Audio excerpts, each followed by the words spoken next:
చూపవమ్మా.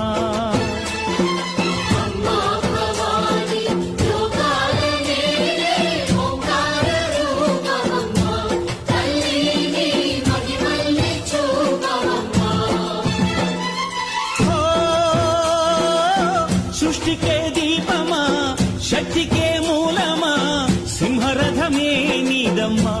అమ్మ దుర్గమ్మ భక్తులను దీవించుమా.